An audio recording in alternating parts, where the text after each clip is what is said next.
రాజ్యాంగం రాజ్యం యొక్క లక్ష్యాన్ని అలక్ష్యాన్ని అమలుపరిచే ప్రభుత్వ నిర్మాణాన్ని మరియు విధులను వివరించే నియమ నిబంధనల సముదాయమే రాజ్యాంగం. ప్రభుత్వం గురించి, ప్రభుత్వంలోని 3 అంగాల గురించి, వాటి మధ్య ఉన్న సంబంధం గురించి వివరించేది రాజ్యాంగం. రాజ్యాంగం అనే మాటను మొదటగా వాడిన వ్యక్తి అరిస్టాటిల్. అరిస్టాటిల్ గ్రీకు రాజనీతి తత్వవేత్త. రాజనీతి శాస్త్ర పితామహుడు అరిస్టాటిల్.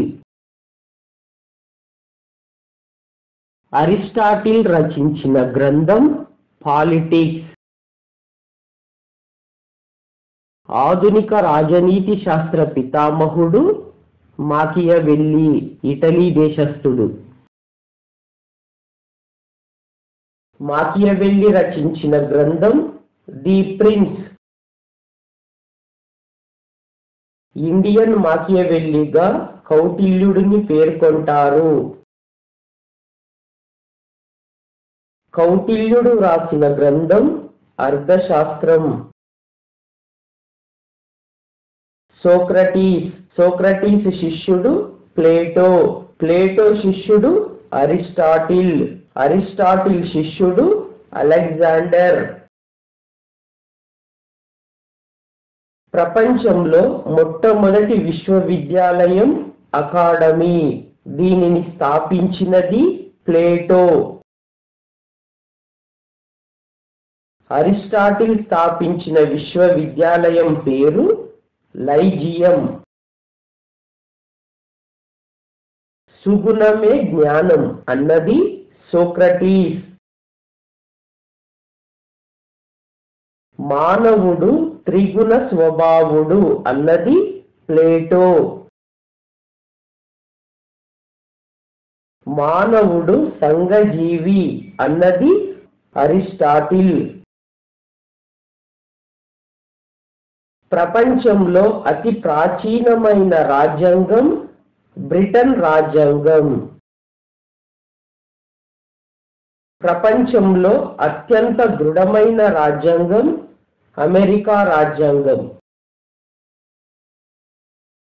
ప్రపంచంలో 100% అదృఢ రాజ్యాంగం బ్రిటన్ రాజ్యాంగం.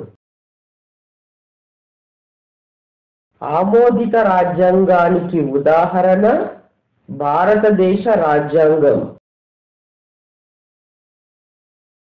వైమూర్ రాజ్యాంగం జర్మనీ రాజ్యాంగం. అస్థిర రాజ్యాంగం పాకిస్తాన్ రాజ్యాంగం.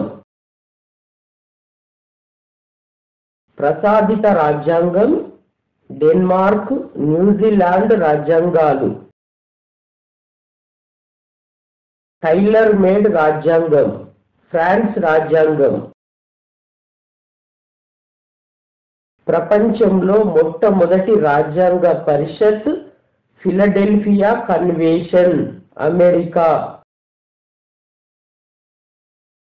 అమెరికా రాజ్యాంగ పిత థామస్ జెఫర్సన్. ప్రపంచంలో అతి పెద్ద లిఖిత రాజ్యాంగం భారత రాజ్యాంగం. ప్రపంచంలో అతి చిన్న లిఖిత రాజ్యాంగం అమెరికా రాజ్యాంగం.